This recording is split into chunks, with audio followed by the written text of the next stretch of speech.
As marcas de luxo precisam ter muito cuidado com os influenciadores. Você viu a Ferrari agora, né? Luxo é uma estratégia de negócio. É uma estratégia de posicionamento, é uma estratégia de marketing, é uma estratégia de vendas, é uma estratégia de produto, é uma estratégia de negócio. Aumentando um pouco o nosso leque de possibilidade de levar esse conhecimento para as pessoas, porque a gente tem a consultoria, que realmente é um investimento importante, porque muita coisa na nossa vida depende de entender esse comportamento humano, né?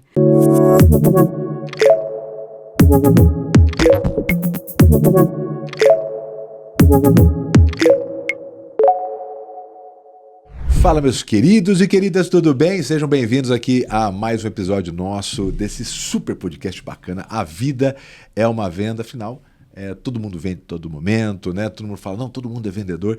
E aqui a gente aprende de verdade, porque a gente traz gente muito bacana do mercado e acaba sendo um podcast que vira uma verdadeira aula, né? E, claro, né, a gente está nesse ambiente muito bacana, que é um dos nossos principais apoiadores, a EQI, que também é responsável por cuidar dos nossos investimentos, também na família, meu, da Flávia.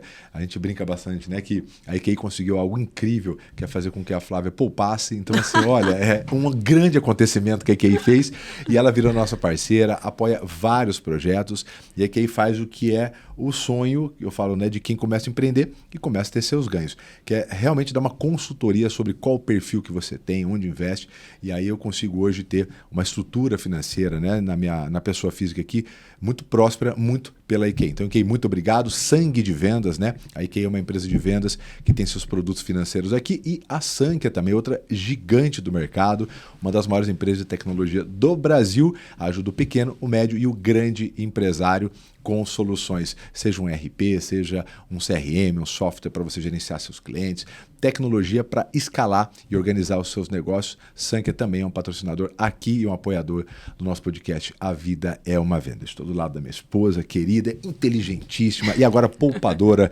Flávia. Tudo bom, Flávia? Tudo bem, nossa, gostei do poupador. Gostou, agora vai ser um adjetivo seu. Mas a convidada de hoje vai me dar razão para, além de investir na EQI, investir em outros bens. Ai, dando um spoiler por aí. Será que o luxo é investimento? Será? Uma boa pergunta. Que uma bela bolsa é um grande investimento? Vamos lá, peguei até uma colinha para apresentar, porque essa convidada está incrível. Temos uma das maiores referências do mercado de luxo no Brasil. É dedicada, olha isso, é muito a minha cara essa convidada, a arte de criar experiências inesquecíveis, elevando o atendimento ao mais alto nível de excelência. Então, se você atende, se você tem qualquer relação com o consumo, seja como consumidora ou vendedora, fica aqui que é para você. Além de especialização em MBA em negócios pelo INSPER, ela é especialista em negócios de luxo pela ESSEC Business School em Paris, queridos, e em hotelaria de luxo por uma escola da Suíça que eu nem ouso pronunciar o nome. Ela até me ensinou a brasileirar, mas eu vou deixar para ela pronunciar porque é belíssimo. Ficou lindo. Ficou lindo, né? Bonito. Eu quero dar esse tom do luxo para o nosso podcast. Bom, base de conhecimento já viram que não falta, mas experiência também não. A Malu soma mais de 15 anos de experiência em multinacionais, liderando projetos globais que transformam a experiência do cliente. É fundadora e CEO do Instituto de Luxo e compartilha sua jornada com o marido, Dr. Flávio Albertotti, meu xará, e seus filhos, Bernardo, diretamente de Londres, morrendo de saudade. Partindo o coração de mamãe. Com 15 anos, e a Cecília, de 9 anos. Apaixonada também por desafios e aventura. Você imagina essa convidada fazendo snowboard, não, kitesurf não sabia. E wakeboard? Fica ligado que também tem pergunta disso. E claro, seu fiel companheiro de 4 patas, Harry. Seja muito bem-vinda, Malu. Obrigada. Malu, nossa, você sabe de tudo. Pois é. A gente aqui, ó. Gente! Até do Harry. Até do Harry. Todo mundo. Harry é novidade, né? Tem pouco tempo, mas... Seja bem-vindo, viu, Malu? Muito obrigada. Bom, primeiro, pronuncie o nome da escola. École d'Hôtellerie de Lausanne. Ok. Esse podcast aumentou 35% do valor dele. Pois é. 35% do valor dele. Vamos lá. A Escola de Hotelaria de Lausanne, uma das escolas mais conceituadas para hotelaria de luxo. Pois, olha só. Suíça é um grande berço da hospitalidade de luxo, então... Vale a pena a visita. Acho bom. Uma pesquisa de mercado Já vamos pegar umas dicas do vamos. lá. Malu, o que é luxo, afinal? Flávia, você sabe que essa é uma das perguntas que mais me fazem. E é uma pergunta que é uma pergunta difícil de responder, né? Porque o luxo ele tem uma vertente mercadológica, quando a gente olha para o mercado de luxo. Então, se eu te responder sob o ponto de vista de mercado, que é luxo? Luxo são produtos e serviços que eles têm toda uma estratégia desenhada e aplicada para atender uma classe no mais alto grau de exigência de consumidores, né? Então, existe essa visão mercadológica do luxo que a gente não pode negligenciar. Luxo é uma estratégia de negócio. É uma estratégia de posicionamento, é uma estratégia de marketing, é uma estratégia de vendas, é uma estratégia de produto, é uma estratégia de negócio. E existe o luxo que é o meu luxo, né? O meu luxo pessoal. Qual que é o meu luxo? O seu luxo não necessariamente ele tem a ver com um grande aporte financeiro. Você pode falar que o seu luxo é levar seus filhos à tarde para tomar um sorvete. O meu luxo é olhar a Cecília na ginástica, que eu nunca consigo. Então, o luxo, né, a percepção de luxo pessoal, ela tem relação com a sua satisfação pessoal. Então, por isso que muitas vezes as pessoas falam hoje, luxo para mim é tempo, né? Luxo para mim é poder deitar numa rede, apreciar o pôr do sol. Tem um tom de exclusividade tem, também, mas de uma né? realização muito pessoal. Mas a gente não pode esquecer que o luxo é uma estratégia de negócio, né? E é uma estratégia muito bem definida de negócio. Enfim, e o bom é que muitos elementos dessa estratégia, eles podem, né, ser utilizados por outros negócios, mesmo não sendo negócios de luxo. Isso é legal. Exatamente. Luxo é uma estratégia de negócio. Uma dica, né, que até esse ponto, às vezes a pessoa vê o tema, vê luxo, não, esse episódio não é para mim. Fica aqui, porque a gente já conversou um pouquinho nos bastidores daqui e tem tanto conteúdo legal que dá para você aplicar no seu negócio, do menor ao maior, principalmente relacionado à experiência do cliente. Né? Porque eu acho essa definição, eu anotei aqui, luxo é uma estratégia de negócio, né? Que agrega valor. Exato. Né? Então, eu acho que e aí, quando a gente fala em agregar valor, você pode aplicar em qualquer segmento. Né? Então, por exemplo, se você recebe muito bem uma pessoa, agrega um valor, né? Se aquele modelo de loja, por exemplo, o segmento, ele atua de uma maneira e você coloca um diferencial, um espumante na chegada, uma carta que você escreva à mão na saída, algo que gera valor, acho que começa a entrar nisso. Então, quando a gente fala de luxo, pode parecer distante, mas você tem uma cadeia, porque eu escrevi uma frase aqui que eu gosto, que assim, no luxo os cuidados são maiores, né? Porque, obviamente, você fica mais criterioso. Você pode pegar partes daquilo, você pode ir numa loja, por exemplo, de uma marca famosíssima, né, que tem alto valor agregado, e talvez tudo aquilo não seja aplicável, talvez, na sua loja. Mas um bom atendimento, né? Um cuidado, uma cadeira bem colocada, uma boa iluminação.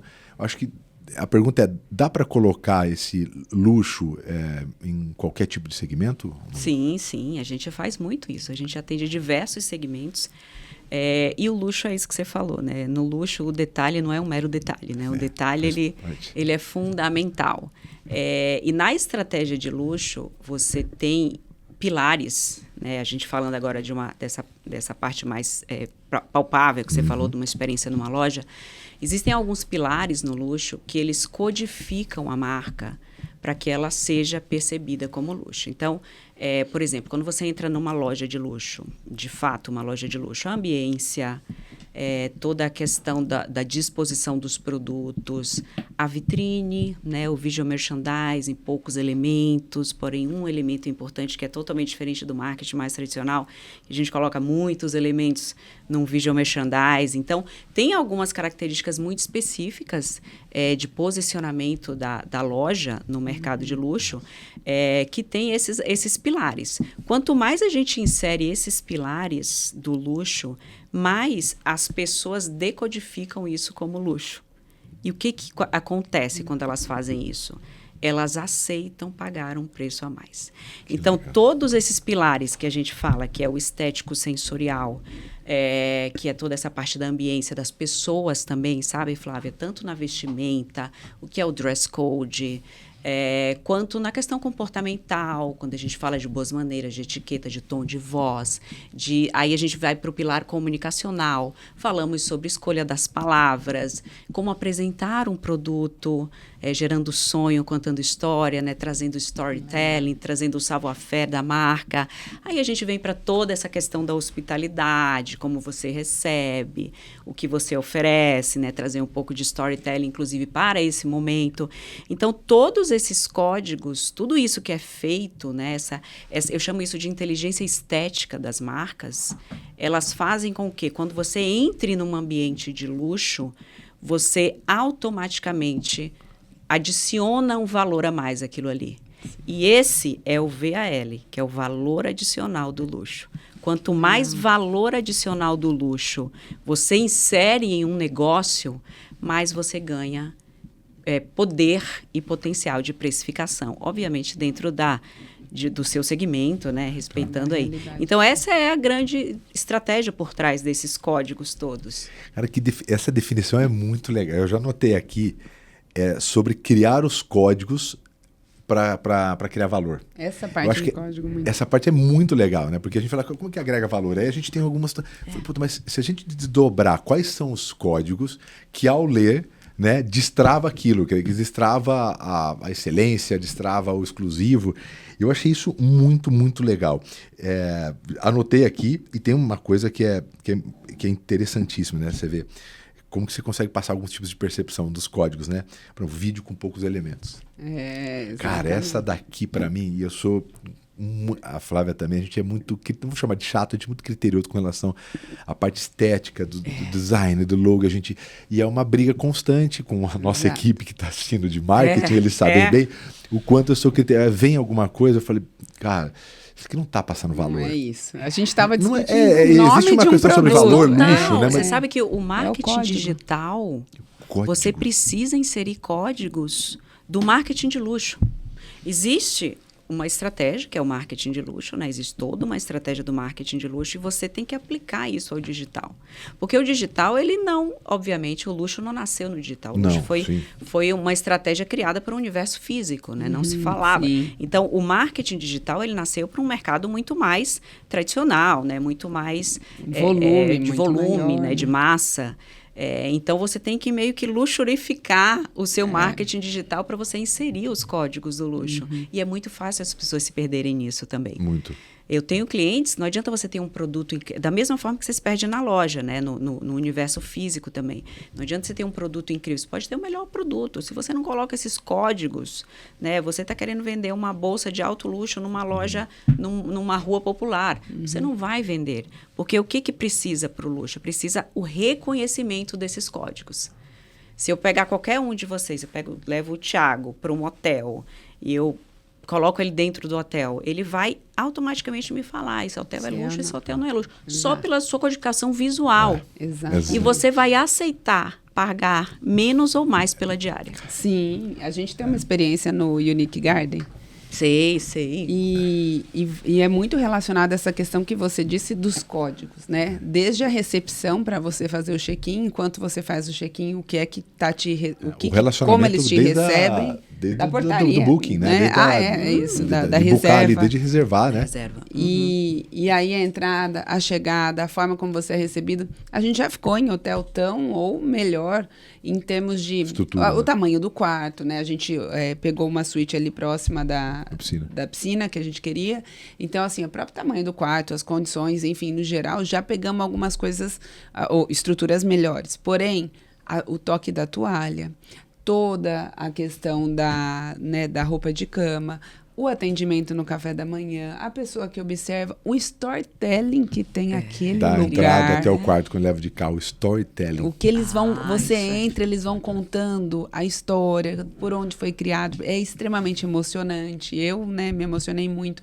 E aí, todos os toques deles de uma sutileza que não tem igual, assim, né? Até o pós, né? O luxo está no pós, porque a gente chegou em casa, mais de uma semana depois, estamos sentindo saudade, sentimos sua falta. Eu recebi em casa, eu moro em Campinas, o hotel em Mariporã. Acho que por aqui. Enfim, dá 1h30, 2 horas de casa. Eu recebi uma cesta com os produtos colhidos da horta e alguns dos ingredientes que eles têm, eu tinha elogiado, eu recebi verduras frescas na porta da minha casa, num pós-venda. Você acha que o quanto a gente já falou desse hotel, o quanto a gente já indicou para amigos, para casais, em programas e tudo, porque como gera essa percepção de valor? Uma das estratégias que a gente utiliza, né, no posicionamento do luxo é o efeito contínuo. O luxo ele tem o antes, que é todo o processo de posicionamento, de comunicação da marca, enfim, de definição até da loja, né, do ambiente físico do hotel. A gente tem o durante, que é a criação dessa experiência real, onde você traz o storytelling, você traz as pessoas extremamente preparadas. Eu falo que treinamento no luxo é exaustão. É exaustão. É muito treinamento. É muito treinamento. É repetição. E a gente tem o pós, né, Flávia, que é o efeito contínuo. O que a gente faz para a gente manter essa memória tão positiva e tão envolvente, tão impactante no cliente, no pós-venda? Então, a hotelaria faz muito isso. Muitas marcas também fazem isso com eventos, ou, enfim, com algum presente para um cliente após a compra. Então, esse efeito de estar sendo sempre lembrado, né, de trazer sempre aquela sensação e aquela emoção muito positiva, memorável, né, e numa linguagem fácil de entender, luxuosa, né? Você sente um ato luxuoso a seu favor. Então, o luxo, ele traz esse efeito contínuo. Quando você acaba uma venda de luxo, você inicia, né, um processo de fidelização, um processo de encantamento que não acaba nunca. E me surgiu nessa questão da experiência, então vem como uma estratégia e todos esses códigos aplicados nesses pilares são confirmados pelo público, pelo consumidor.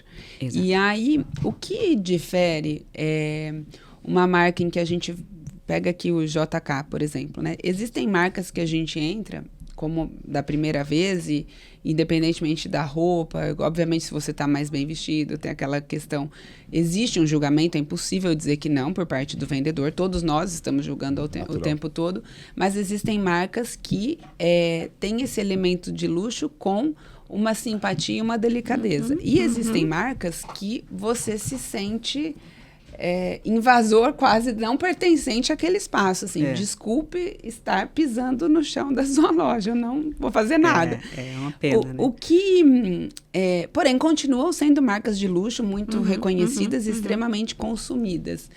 É uma estratégia ou não? Apenas... Existe alguma marca que não? A nossa estratégia é tratar o cliente com diferença. Não existe. Não é mais, porque...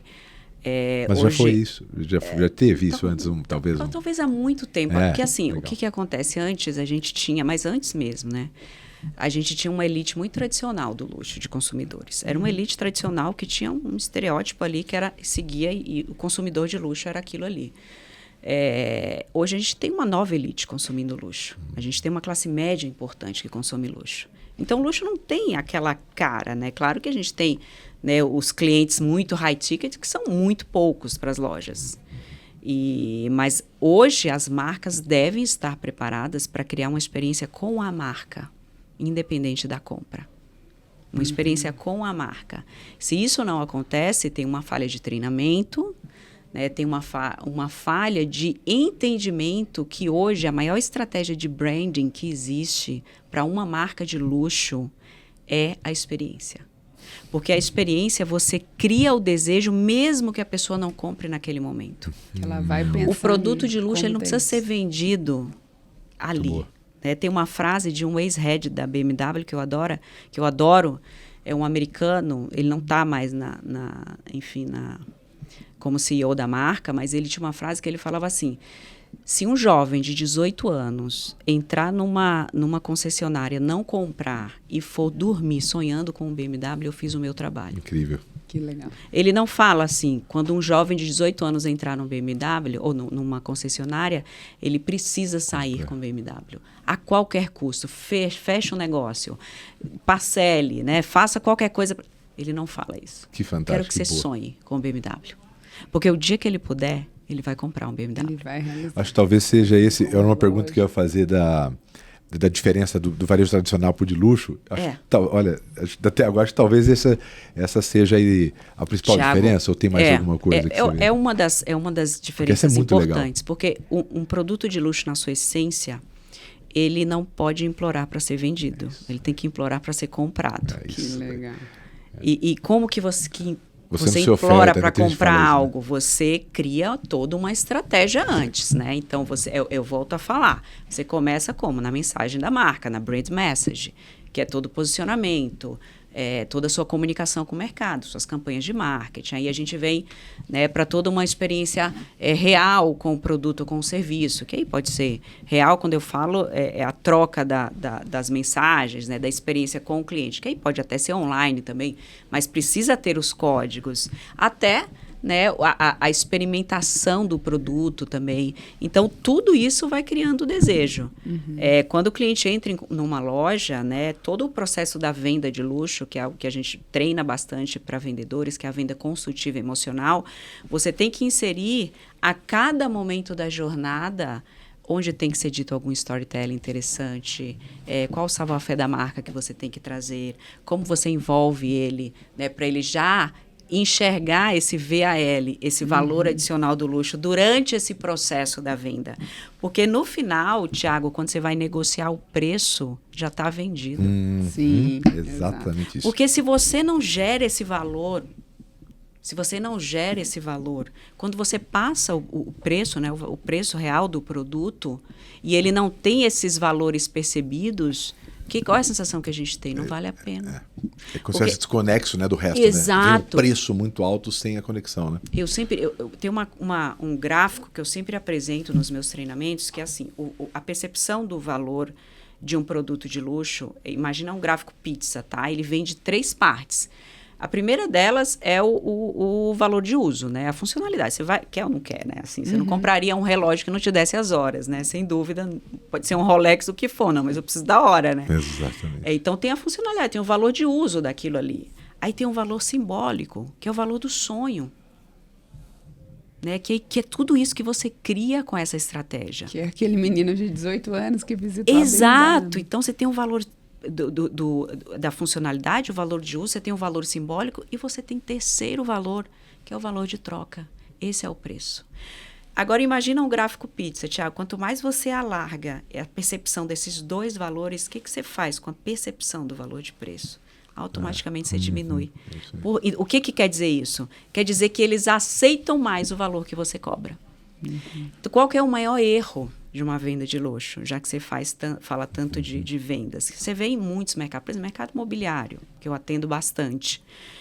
Você chega num imóvel de luxo, né, para conhecer, né, marca. Claro que o cliente está ansioso para saber o preço, todo cliente quer saber o preço, mas você tem que ter uma estratégia ali de gerar um valor, né, em toda a apresentação, desde a comunicação, ao momento o que ele chega, o que falar sobre o design, falar sobre a direção criativa, falar sobre a arquitetura, falar sobre o escritório de design que fez aquilo ali, falar sobre o lifestyle de quem vive ali. Você tem que saber envolver para, quando você chegar no momento da negociação de preço, aquilo já está muito mais aceito.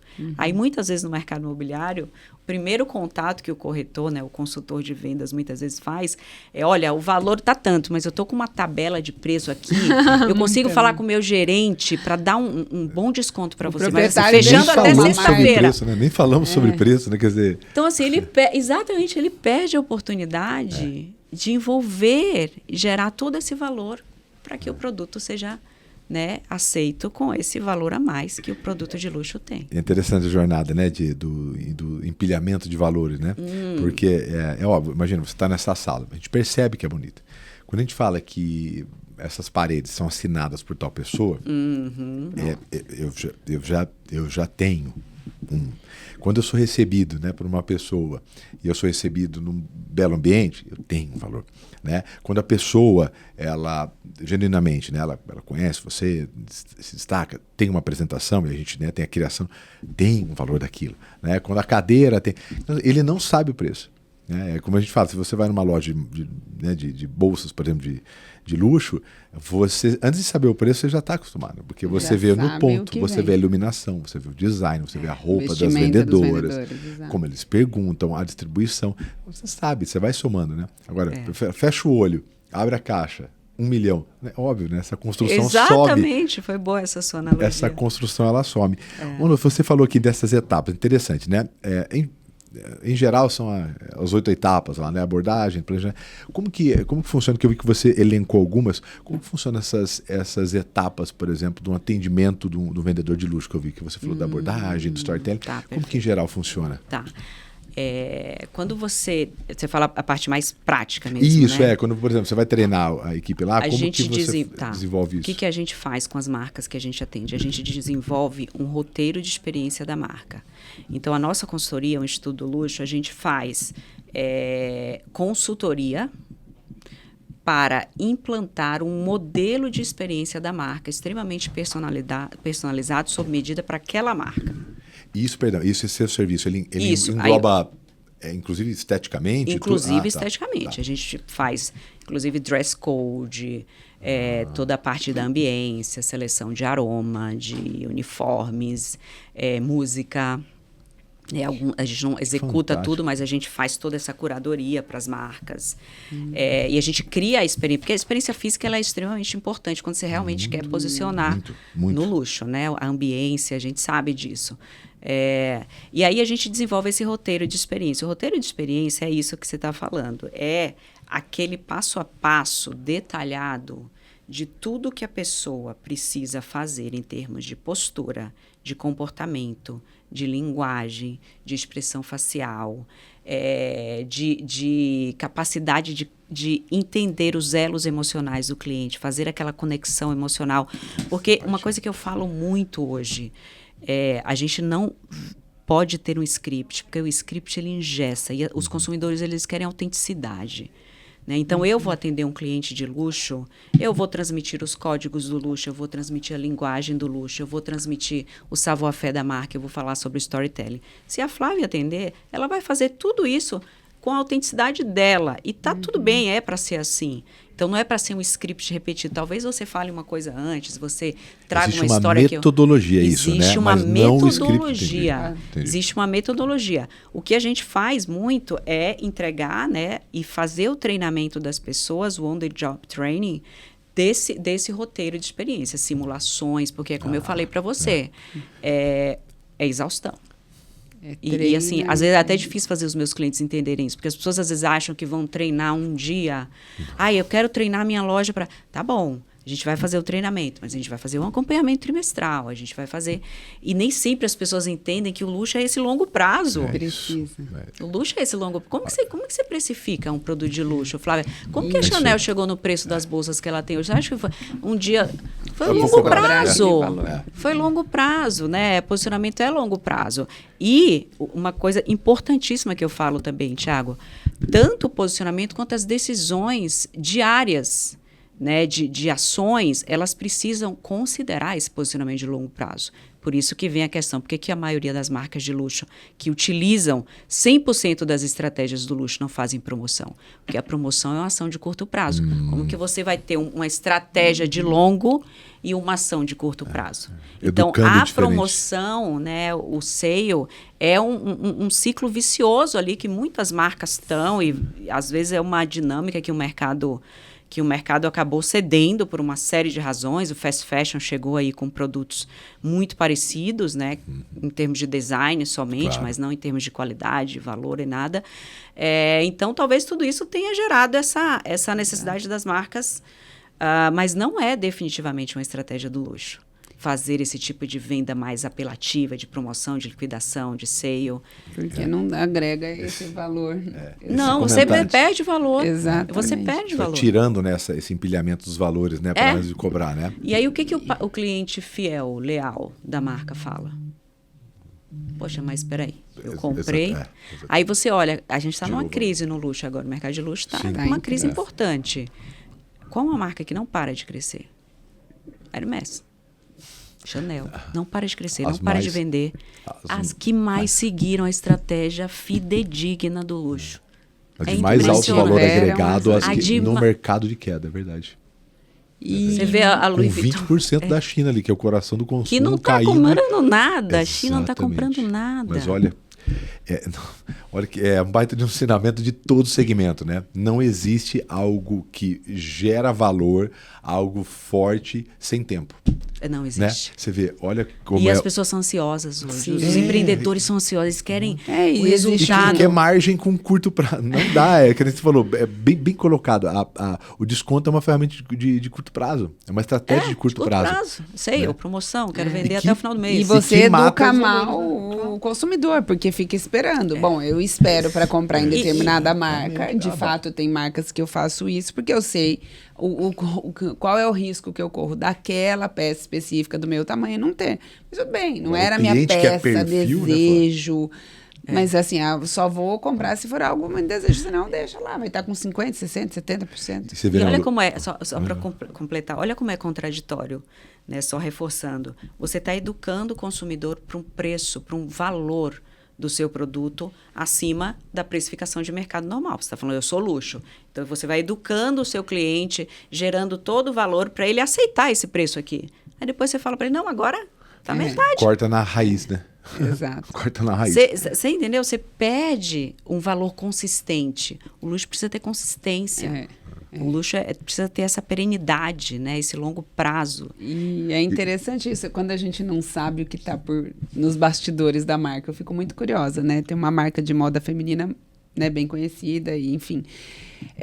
E ela, por muito tempo, não fez. Nunca teve liquidação dessa marca, nunca teve nenhum tipo de sale. Então, assim, eu queria, ou ia levar mais um tempo para comprar, ou enfim. E aí, desde que começou a ter, passou a ter um volume muito grande de pessoas, né, a ter acesso, eu esperar determinados momentos do ano para fazer a compra. Aquele desejo gigantesco que eu tinha naquela marca, eu não tenho mais. Eu espero a promoção. Eu espero a promoção. Olha como mata, né? E tirou um tom de... qualquer hora eu compro, agora eu não preciso. Daqui a pouco... Antes era, nossa, eu vou ter que dar um jeito de comprar isso aqui, né? Vou ter que... É muito doido. E, mano, você vê que é uma coisa, como eu faço aí 100 palestras por ano há uns 9 anos.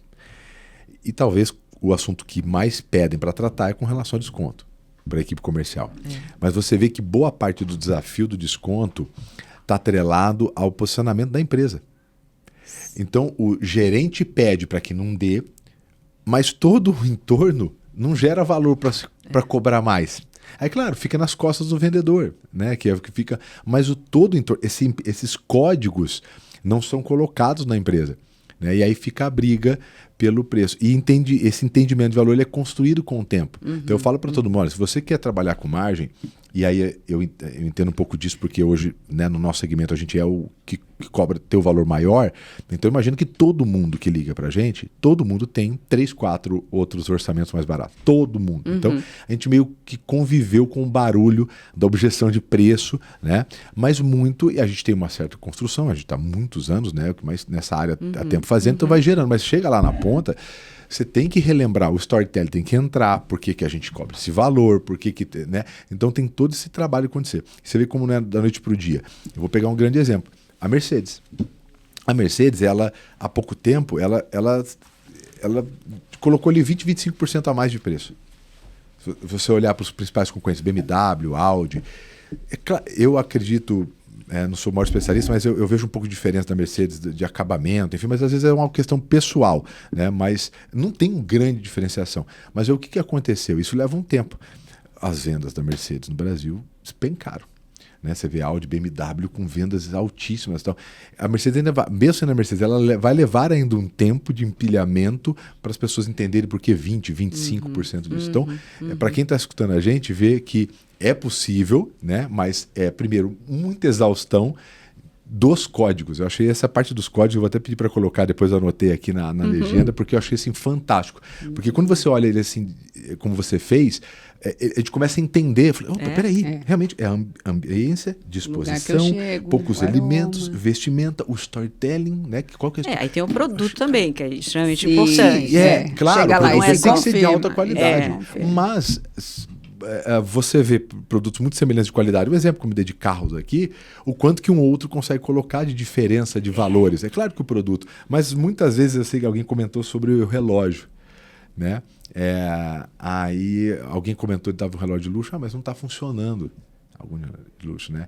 Aí ele falou, e aí foi um comentário muito legal. Eu falei, então, mas para ter um relógio desse aqui, o tempo já para mim não tem tanto valor como tem para você. Puta, olha, mas eu falei, porra, mas pensa uma surra gostosa de levar. Eu nem sabia que ele tava... Eu achei fantástico. Ele falou assim, aqui eu não preciso olhar tanto para cá, né? Cara, eu achei fantástico disso, né? E eu só vou colaborar com a história de como criar coisas de valores leva um tempo e é exaustivo, né? Leva tempo. E muita gente desiste, né? Desiste. Porque também tem o lado do empreendedor, de dar conta, de sustentar uma empresa, de dar conta dos funcionários, de dar conta de todo o contexto. Mas dá para ir criando esses códigos dela, que eu achei muito legal, porque você vai fazendo por código. Você não vai colocar todos os códigos de uma vez, né? Fica 10 anos até criar. Tem códigos, inclusive, por exemplo, o próprio atendimento, né? Você treinar, você ter essa forma de falar sobre o produto, essa construção da narrativa mais interessante para o seu produto, para o seu serviço, isso aí não requer nenhum tipo, não é uma ambiência, que a ambiência requer um investimento, você tem que fazer reforma. Mas tem muitos elementos desses códigos, das estratégias do luxo, diversos elementos você pode implantar sem um grande investimento. E vai agregando valor já, né? E agrega valor, né? né? Então, no mínimo, você se diferencia da sua concorrência. Sem dúvida. Você se diferencia, porque tem muitos produtos que realmente eu não trabalho, que vocês, né, talvez atendam mais do que eu, mas que são produtos extremamente funcionais, que a decisão é preço. Um produto em que a decisão é preço... E depois eu vou te contar uma história interessante de um cliente que a gente atende que conseguiu se diferenciar. E é um produto commodity. Mas o que eu quero dizer, quando você consegue, né, inserir alguns elementos, mesmo concorrendo para o preço, você consegue ter um diferencial. Sim. Porque a pessoa vai ter uma experiência na tua marca que ele vai olhar para o concorrente do lado que vende com o mesmo preço e ele não vai ter, ele vai preferir comprar onde? Com você. Aí você começa a ganhar o quê? Um pouquinho de poder de precificação. Porque daqui a pouco você consegue cobrar um pouquinho a mais. E as pessoas aceitam pagar. A gente tem que ter medo. Claro. A gente tem que parar de ter medo tá só no preço, de cobrar o valor do nosso... Sabe? O do medo. As pessoas têm medo de cobrar. Mas tem vendedor de luxo que tem medo de passar preço. Tem. Isso era Deixa só ela contar qual que é a história. Então, o que eu estava falando de commodity, né? A gente tem um cliente, um grande cliente nosso, que é uma indústria de energia. Uma commodity, de gás. De gás. Olha que interessante essa história. O CEO dessa empresa foi num cliente nosso. Chegou nesse cliente nosso e adorou, né? Uma rede, tem no Brasil inteiro e tal. Adorou, ficou encantado, chegou dentro da empresa e falou assim, olha, eu quero que a nossa empresa tenha esse tipo de serviço. Que legal. Mas você estava numa marca de alto luxo. Não, mas eu quero. Vende gás? Vendi gás. E aí, para mim foi um super aprendizado, né? Imagina, nunca tinha... E aí, eles ligaram lá para o Instituto do Luxo, entraram em contato com a gente. E quando entraram em contato, eu falei, mas será que é a gente mesmo? Não, é a empresa tal, de energia e tal. Eu falei, tá bom, vamos conversar. 3 anos seguidos a gente fazendo projeto com eles. Fizemos um projeto de implantação dos códigos do luxo, só que a gente criou uma narrativa muito mais simples.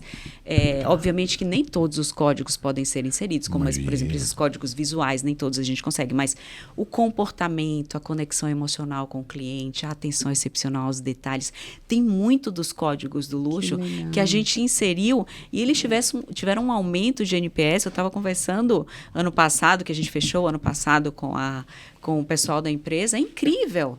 Então, muitas vezes só o relacionamento, a forma das pessoas se comportarem, né? Você pode vender qualquer coisa, né? Você pode vender uma caneta que tem igual A própria vestimenta, uma vestimenta, né? Que você pode mudar um detalhe. Exato, você pode mudar um tom de voz. Você pode mudar as palavras. Vou conectar ela com o natalino. Nossa, Ele tem uma indústria de gás muito grande no Rio de Olha. Janeiro, muito, e ele é um cara assim muito, GLP. né? GLP. Ele é GLP, muito, né? Ele é muito, Muito legal. Eu aprendi tudo de gás. E Pronto. ele tem... Não sabia nada de e gás. ele é o rei da experiência. Não, ele é o rei da experiência. É? Ele vai amar isso. Não, eu vou conectar. Ele vai amar. Ele vai amar. Ele é o rei ele gera experiência para o casamento dele. Sim, foi incrível. Ele casou agora lá no Copacabana e fez a jornada toda para as Olha. pessoas. Foi incrível. Tudo, a festa, a chegada, a saída, os quartos. Tinha todos os elementos da valores nossa. Será que é? Eu tô todos pensando, os será que ele já códigos. conhece? Será que essa empresa não é? Eu acho que não Depois sei, eu vou quem conectar. sabe. Muito E tem bom. segmentos, né, que nem uma borracharia. por É exemplo. uma multinacional, ela é holandesa. Ah, não. legal. Esse é do Rio. Mas Não, eu vou conectar. E o legal é que você pega uma borracharia, né? Eu tive a experiência de uma pequenininha, não uma grande, mas uma pequenininha, que eu cheguei, primeiro estava tudo extremamente limpo, furou o pneu, e aí uma salinha deliciosa para ficar, um café fresquinho, uma mesa para trabalho, para trocar um pneu, e num lugar muito pequeno, né? Então, assim, né? Não Como estou é falando de possível, uma né? grande... E inclusive para serviço também, né? Que as pessoas às vezes acham que o luxo não é aplicável ao serviço, né? E é aplicável ao serviço. A gente atende muitas marcas de serviço. Tem um caso legal. Então, a gente, por exemplo, laboratório. O que você faz no laboratório médico? Você faz ressonância, né? Você faz exame de sangue, né? Você faz Baita lugar tudo que de todo mundo experiência. faz. Não é um... Você vai... Ninguém vai mal, ninguém vai lá para feliz, né? Ninguém vai Mais ainda feliz. experiência. Ninguém Eu vai adoro. feliz. O que Esse fizeram laboratório, que é o cliente nosso, eu posso até falar, porque a gente tem uma parceria que é o Alta Diagnóstico. Você entra no Alta, parece que você está entrando no hotel 5 estrelas, né? Porque desde o manobrista, até o segurança, a recepção recebe você pelo nome, alguém te acompanha até a sala. Você tem o Alta Café, que é uma experiência de café incrível. Então, você tem... ali O Flávio vai querer fazer isso. Não, Você quer vale ir, a pena. né? Vale a pena se conhecer. Você faz tudo isso para fazer uma ressonância, como qualquer outra. Porque, né, a ressonância produto vai fazer né? ressonância, Claro que ressonância. a Claro, equipe tem médica tem, né? Tem a Mas qualidade, quando né? você insere esses elementos, a sensação de bem-estar do cliente, ela é absolutamente elevada. E quanto mais sensação de bem-estar, mais ele fica no local feliz e mais memória positiva. Ele sai dali, mais ele quer voltar. Muito legal. E o indicador, ou quais indicadores assim que vocês, o NPS talvez seja o O principal? NPS, Qual da que vocês- maioria dos nossos clientes é o NPS. É o NPS. Se está valendo a pena ou não ali, seria o... Exato. Mas Você tem tá que medir, andando, né? Tem que mensurar, claro. Para É o quem não NPS. sabe, Ah, o acredito, NPS, tem muita gente que não sabe que é o Net Promoter Score, que é justamente quando você recebe aquela avaliação de 0 a 10, quanto você indica essa empresa, quando você avalia, né, a loja, experiência, né, a que experiência, enfim, qualquer um laboratório jornada, como né? esse, como você avalia a média ali das pessoas que respondem, é o ponto que de vai indicar, dar, né? numa classificação entre promotores, distratores. E é impressionante, neutros. Manu, como as pessoas não escutam clientes, né? Eu faço muito a pergunta sobre NPS, né? E geralmente fala com donos de empresa. E assim, em geral, é 5% ou menos. E eu faço muito evento, então o nosso universo é muito grande de pesquisa. Em geral, é menos de 5% das empresas que usam uma ferramenta. Porque se não usa NPS, é difícil você usar uma outra. Porque NPS, ele, em geral, principalmente na primeira, é a mais acessível, é a mais simples de fácil, mais implementar. usada, né? E em geral, aí se não usa outra. Menos de 5%. Então eu falei, se você não tem algum tipo de metodologia para medir a satisfação, Você é faz. porque você não está nem aí para o cliente, né? Eu acho que talvez seja isso, né? A gente O não NPS, ele te dá... Eu acho muito positivo do NPS, porque ele te dá o teu índice de promotabilidade. E o que mantém uma marca perene no mercado é o quanto as pessoas falam dela, né? Falam bem dela. Falam bem, exato. Porque não adianta ser neutro, não adianta tirar um 8, você tem que tirar um É, 9 não e um vai- 10. Falar complicado. bem. Então ele isso já sobe muito a régua de... só é promotor quando é 9 e ou 10 10, né? a nota, né? Então, quando você gosta muito de um lugar, é importante você dar 9 ou 10, porque significa que você tende a indicar esse lugar verdadeiramente, espontaneamente, em algum ambiente, quando alguém te pergunta, quando você vê uma oportunidade. Né? Você vai indicar promover e consumir a marca e voltar nela. Né? Mano, só do NPS antes, em geral, nesse modelo, vocês colocam, se remuneram de algum tipo de bônus para a equipe de NPS? Porque eu vejo nos Estados Unidos tem um movimento muito... Para a equipe dos clientes? Isso, exatamente. Né? Porque nos Estados Unidos eu sei que é muito forte a questão de os bônus, principalmente no varejo, linkado com o NPS. Então, assim, cai muito, lembra, né? Que tinha na época. Então, assim, como alavanca, como cai muito, tem um indicador muito forte para a premiação. Muitas vezes os clientes nos procuram já com a meta de NPS. Então, eu acredito que sim. Eu acredito que sim, que a gente está falando... Você defende isso, né? Faz parte muito, do seu... De muito. remunerar não, da remuneração. Aí eu acho que é a política de cada empresa. A gente não entra tanto nessa parte enfim, remuneração do vendedor, sabe? É uma parte que a gente não tem essa... Não trabalha, é mais vocês, né? Que conhecem esse negócio. Se quiser me ensinar, pode falar aí. Mas não, mas eu vejo, Thiago, que o NPS é um indicador de clientes grandes empresas usam. Talvez empresas menores não usam. As menores, muito pouco. Não usam. Muito pouco. E não é uma metodologia difícil, né? É uma metodologia muito simples. Hoje em dia tem plataformas, mas sabe o que muito simples. A questão do NPS que eu vejo é você completar o ciclo dele. Porque você tem as ações depois, você tem as melhorias. Isso daí. Pós-avaliação. Não adianta só medir. Eu tenho um indicador aqui, ó. Ok. Eu tenho promotor, eu tenho neutro, eu tenho detrator e tá tudo bem. Isso não é só uma questão do NPS, né? E muitas empresas, NPS isso é o que eu bato bastante com a equipe, que a gente tem visto um movimento maior das empresas em geral de levantamento de dados. E acaba aí. Bem lembrado. Então, não só NPS, mas eu estou olhando, né? Eu fiz uma reunião com a minha equipe semana passada mesmo.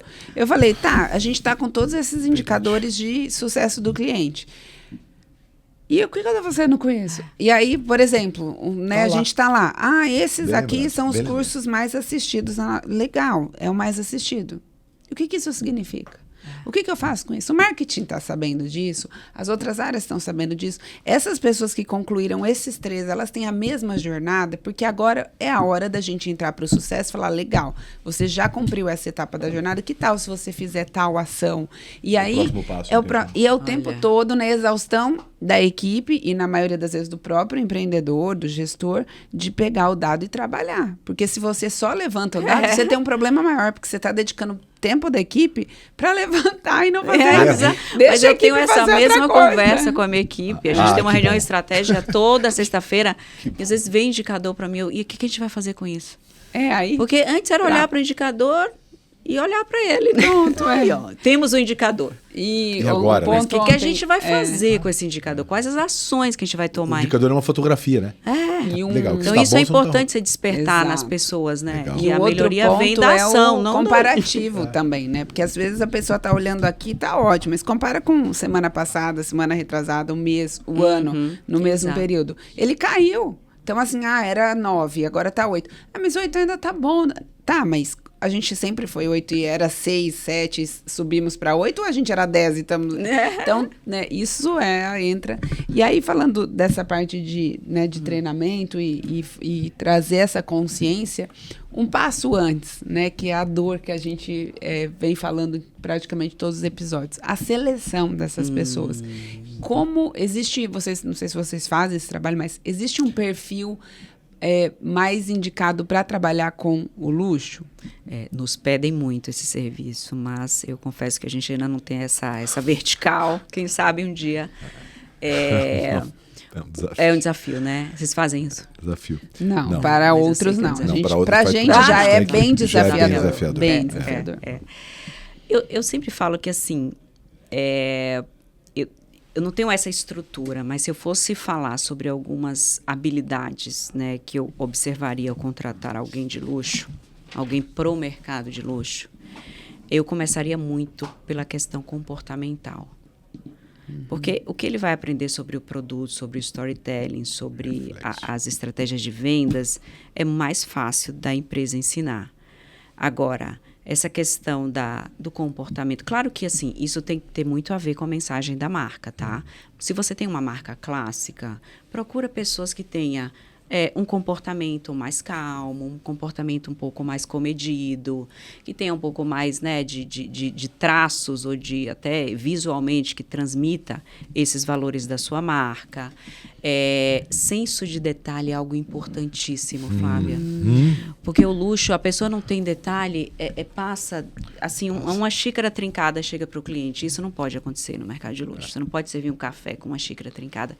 Então, o senso de detalhe, a capacidade de observar, ela é muito valiosa. E aí vai desde a questão da ambiência dos objetos, quanto observar o cliente, entender o que é explícito e o que não é explícito, porque o cliente traz muita coisa que não está explícito. Muito. A forma dele olhar para o objeto, a forma dele falar daquilo ali. Às vezes ele se interessa por uma coisa muito específica e o vendedor está no discurso dele ali, que não tem nada a ver com o que o cliente está olhando. E o senso de detalhe traz isso. O bom senso, que você falou, que é algo difícil. Então, eu diria que o estético, sensorial, condizente com a marca, claro. O senso de detalhe, a linguagem é muito importante, o português.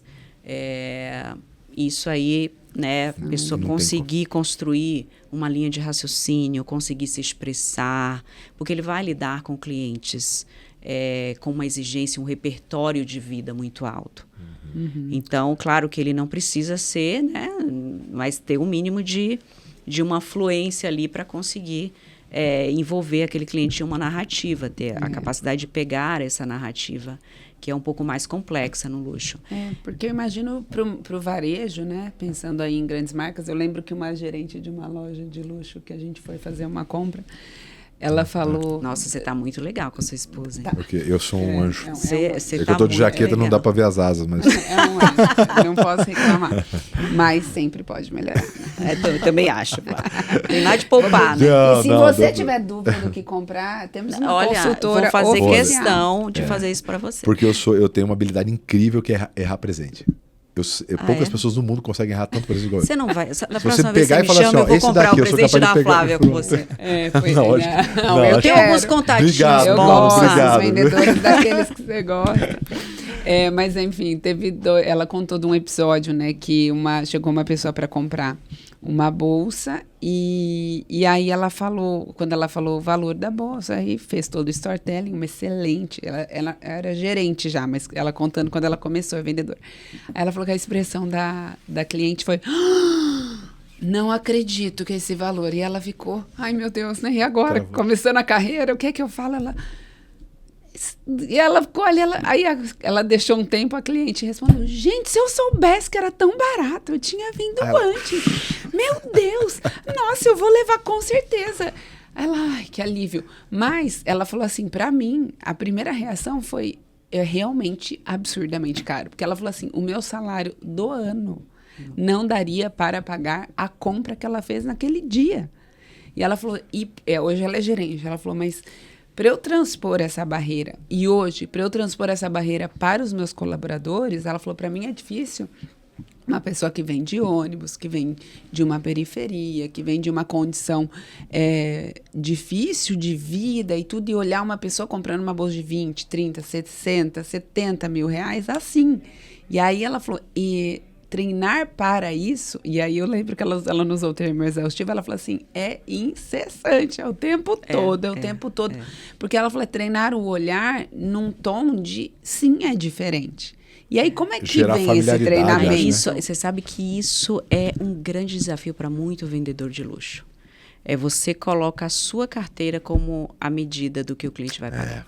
Porque para ele é caro. Esse é o maior erro que você pode cometer. É caro para você ou para ele. Mas não importa. Se você está vendendo, se o cliente chegou ali, ele chegou na sua marca, ele sabe. As pessoas hoje não são assim desavisadas. As pessoas sabem o que querem. A gente tem uma pesquisa que as pessoas hoje, quando tem o primeiro contato com o vendedor, já tem mais de 80% das informações que precisam para tomar a decisão. Exatamente. Ele só precisa do storytelling, ele só precisa ser convencido, ele já sabe o que ele vai pagar. A história. Ele sabe o que 80% do valor de um produto de luxo é storytelling, alguns estudos indicam isso. Então ele precisa... A primeira coisa que eu falo para o vendedor, quando a gente treina a equipe de vendas, é isso, gente. Não é a sua carteira que vale. Ah, mas esse produto é muito caro. Para quem? Porque se você achar caro, todo cliente vai achar caro. Se você não souber passar o valor desse produto, todo cliente que entrar na sua loja, ou no seu estabelecimento, ou no seu serviço, se você for médico, se você for, né, enfim, qualquer serviço hoje você pode precificar ele acima, mas você tem que gerar esse valor percebido. Você tem que gerar esse valor percebido. E quando você fala o preço, você simplesmente para e sorri. Comunica. Perfeito. E você dá um tempo, dá aquele segundo, sem ansiedade. Você não pode falar, olha, o valor é X mil reais, mas olha, a gente parcela em 10 vezes. E depois a gente, se você quiser, eu até falo com a minha gerente, calma, né? Ele está digerindo aquilo ali, olha, o valor é tanto. O valor não é o mais importante. Não deve ser. E não gera essa ênfase assim no valor. Porque se você só apresenta o preço como algo, né, impactante ali, o que acontece com aquela esfera que eu falei? Ela aumenta a percepção de preço. Então, o preço é só mais um valor do produto. Tem o valor simbólico, tem o valor de uso, tem o valor emocional. O preço é mais um, que é o valor de troca. Tão somente o valor de troca. Mas é difícil as pessoas... e você sabe que, às vezes, eu já atendi marcas que contrataram excelentes vendedores de marcas mais comuns, excelentes, e que não conseguiram vender luxo. É difícil. Excelentes. Eu atendi uma marca de sapatos internacional que contratou a melhor gerente de uma marca de sapatos brasileira, em um mercado mais classe média, ela não conseguia performar no luxo. Não conseguia performar. Por quê? Porque não entende essa geração de valor. Então, é uma conduta diferente, é uma aceitação, é uma formação que você falou, sabe? Porque a pessoa Flávia? não tem a vivência, né? Quando ela tem, ou ela teve algum contato... Eu acho que é muito difícil você a- trabalhar mas o você livro de experiência e não passou. Mas você sabe que hoje, talvez menos, porque as pessoas têm tanta informação, Hoje, sim, Thiago. eu acho que com a Às vezes você internet. pode nunca ir no Paris Fashion Week, você sabe tudo o que aconteceu no Paris Fashion Week. Não, mas, por exemplo, sabe você- quem desfilou, que sapato usou, que roupa usou, quem tem estava, acesso. onde que Se foi. você não tivesse tem lá acesso a tudo. Você pode conversar de igual para igual, sem ter ido. Tem muita gente que faz review do Paris Fashion Week sem ter ido lá. Sim, Só de pegar as muitas, informações. muitas. Então, você pode se informar. Isso é uma coisa que eu vejo também. Vendedor, às vezes, não quer estudar. Não sei se você vê isso. Não quer estudar. Isso assim, quem faz é e luxo exceção da precisa exceção. estudar, né? Porque como você... Muito, Vou voltar aqui no termo que a gente mais falou, né? Se tudo é essa repetição do treinamento, o de luxo mais ainda. Por quê? Porque aquilo que a gente falou, né? O luxo, os cuidados do luxo são maiores. O olhar, o detalhe cansa, assim, né? Porque são pequenos. Se isso não for cultural... Você não chega... A gente estava falando com o Álvaro, né? O Chocaíra aqui um pouco antes, sobre quem empreende, né? Ele chega no restaurante, ele olha e fala, cara, quanto que é o metro quadrado aqui no Itaim? Cara, 9, deve ter umas 10 pessoas lá na cozinha, cada um deve ganhar 3 e pouco. Aí você começa a fazer, né, o custo, nossa, assim, 11 meses, o ticket médio deve dar uns R$400. É meio que natural. Por quê? Porque você está 10, 12 anos olhando para o seu negócio todo dia com isso. E o luxo é isso, né? São os cuidados. Se você não estiver todo dia repassando, batendo, e o vendedor não tem. E aí, quando eu entendo vendedor, eu vou deixar claro de novo. Vendedor culpado porque não tem, porque o acesso à informação hoje é muito barato, alguns dias até de graça. 2, quem é dono da empresa, né, os empresários, não tem a cultura, né, de treinar vendedores. E 3, não tem a cultura de educar vendedor. Porque uma coisa é você fazer um treinamento. Treinamento é um evento. Exatamente. Ele não é educação, ele é um evento. Ah, treinamos. Isso é um evento. Isso não forma a pessoa, principalmente no mercado onde tem tanto detalhe. Né? Então... E, em geral, é melhor remunerado um vendedor de luxo. Acredito que sim, né? Porque Um produto é menos volume, sim. mas em termos, no percentual, Sim, uma sim, venda que sim. ele faz. Até pra buscar o acaba perfil sendo- também, né? É mais exigente. Acaba sendo. É mais exigente, mas Eu imagino ali no JK para achar vendedores, né? uma numa- Tiffany, uma Não, Cartier. não, imagina, porque né, até ali entre eles mesmo, ou lojas ainda. Pega do outro. É um Mas baita desafio. eu falo né? que o sucesso de um vendedor de luxo não é uma venda, né? É a carteira de cliente que ele tem. Sim. Porque se ele consegue... Por isso que, assim, a venda de luxo, ela não acaba quando o cliente sai da loja. Ali começa um relacionamento que você tem que fomentar de várias formas. E aí tem estratégias de relacionamento com o cliente. Aí a própria loja proporciona, mas aí tem muito papel do vendedor, muito mais até um consultor. Sim, né? exato. Então, tem consultores que eles são tão habilitados a isso, eles são tão embaixadores de marca, que os clientes muitas vezes vão comprar em outra marca e perguntam o que eles acham. De tanta confiança. Olha, que legal. E joalheria acontece. Olha, eu vou comprar essa joia e tal aqui, o que você acha? Que legal. Então, acontece disso, né? De você enxergar a pessoa como um consultor. E são pequenos detalhes de lembrança, né? A gente tem uma marca que eu gosto muito e eles mandam mensagem para o Thiago perto do Dia das Mulheres, no meu aniversário, faz um trabalho Natal. incrível. E o tempo todo, além dos eventos, chegou novidade, né? A gente teria ido mais 2, 3, 4 vezes depois, se não fosse nem esse lembra, trabalho porque do, é muito o trabalho oferta, do vendedor. né? Eu, por incrível que pareça, não gosto de ir ao shopping. Não gosto. Então, assim, e não é uma marca que está na minha cabeça de redes sociais, não é uma marca que eu vejo influencers usando tanto, né? E entra num comparativo de valores de duas joalherias ali de mais ou menos a mesma...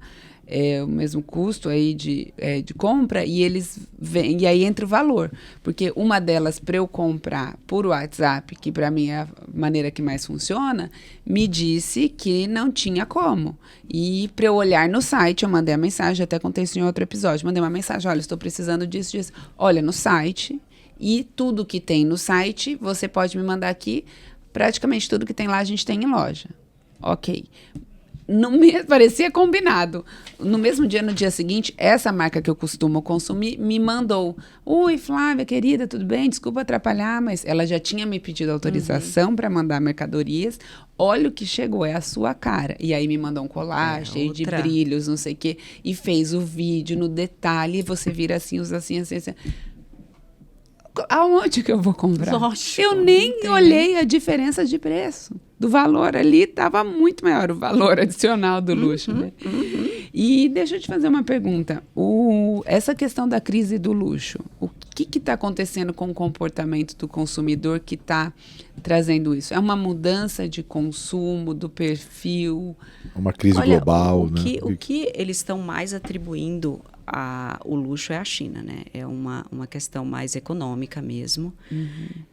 O consumidor de luxo, hoje, é como eu falei, a gente tem a elite consumidora de luxo, que essa elite não para de consumir, essa elite consome mesmo, e a gente tem outras elites consumidoras de luxo. O luxo ele teve uma expansão importante a partir da década de 80, quando veio, inclusive aqui para o Brasil, 80, 90, a gente começou a receber algumas marcas de luxo. Mercado, né? Comecei em 90.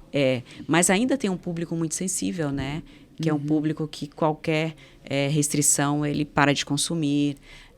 O que eu vejo, hoje de manhã eu estava lendo uma parte do Financial Times que só fala de luxo, e as marcas estão tomando várias ações, desde ações mais imediatas, como, por exemplo, você começar a fazer mais campanha em cima de produtos de entrada, porque você sabe que os teus produtos mais de maior valor agregado talvez não saia nesse momento, mas entrar com cintos, com, né, com, enfim, sapatos, com esses produtos mais de entrada. Isso é uma ação também. Algumas marcas, talvez aí uma decisão mais estratégica não tenha sido tão a curto prazo, mas de sair um pouco de negócios que talvez não sejam tão... Por exemplo, você vê a Louis Vuitton saiu agora, né? Vendeu a parte dela da Stella McCartney. Então, você vê algumas ações das marcas buscando resgatar esse core de negócio mais importante para eles, e com esperança de que o mercado chinês volte a consumir. Ao mesmo tempo, as marcas investindo bastante no mercado americano.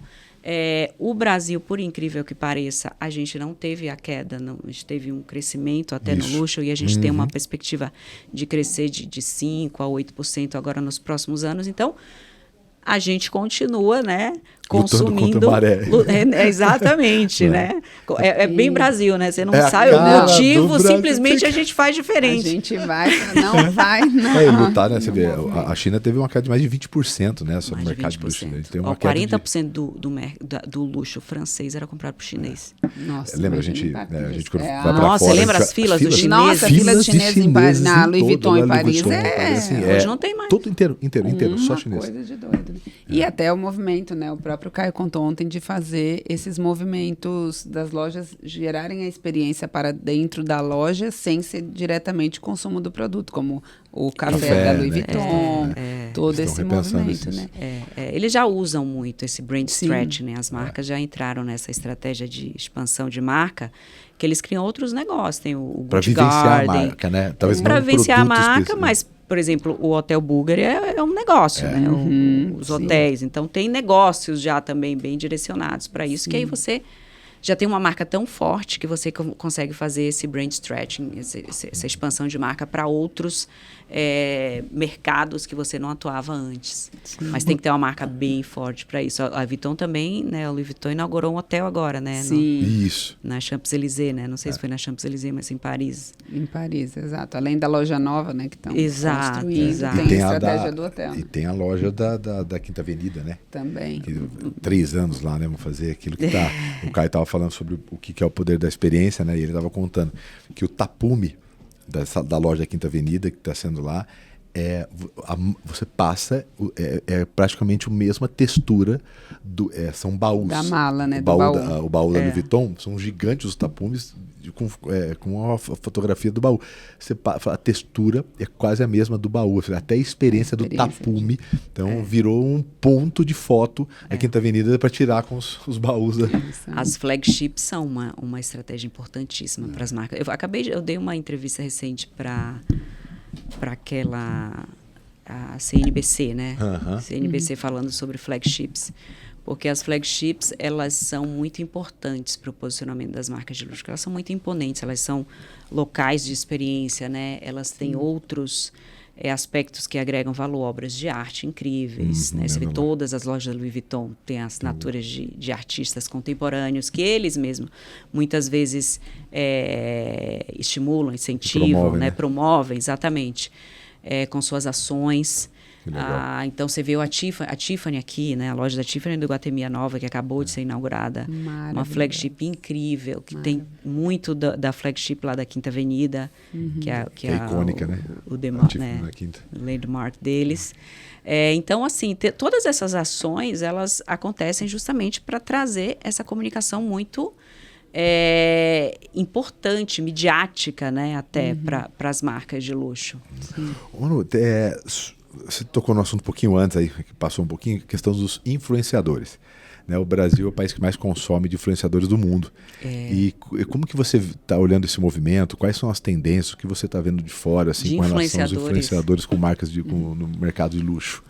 Lembrando, no mercado de luxo é todo, né? Não só porque às vezes a gente fala luxo, lembra de uma marca específica, mas um hotel, né, que tem uma experiência, talvez não tenha uma marca, mas no mercado todo.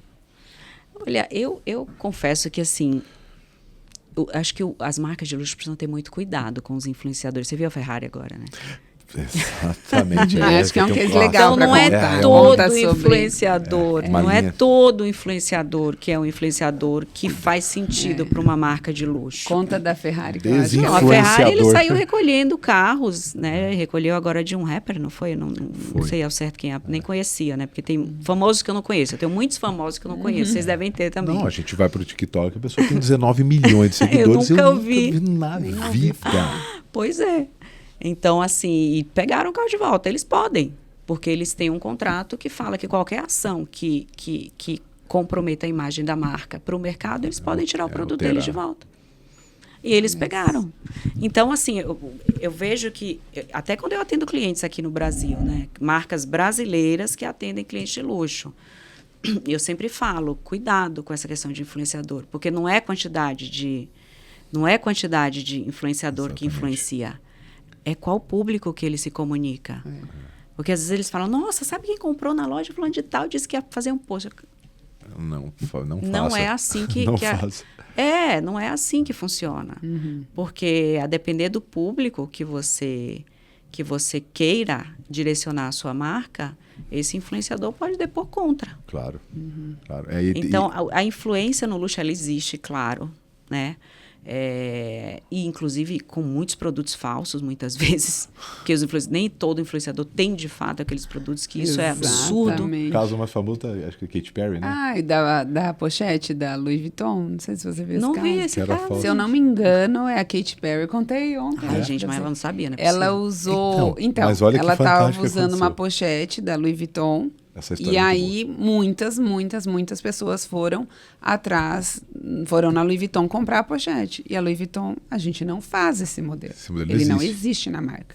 Mas não era bem exclusivo, porque ele tem produtos Não, deles. não era. existia. Tinha Não, mesmo. não Era tinha, falso. nunca tinha Foi feito. comprovado que era falso. O que a Louis Vuitton fez? Foi tanta demanda que eles criaram um modelo de pochete. Katy Perry. Tem um Acho nome, que não mas sei se é- colocaram nome. o nome, mas explodiu. Mas Igual é a por Birkin aí. da Jane Birkin, né? Tipo isso. Então, qual é a história? Virou- Storytelling. Não, então a Exato. Katy Perry usou uma falsa.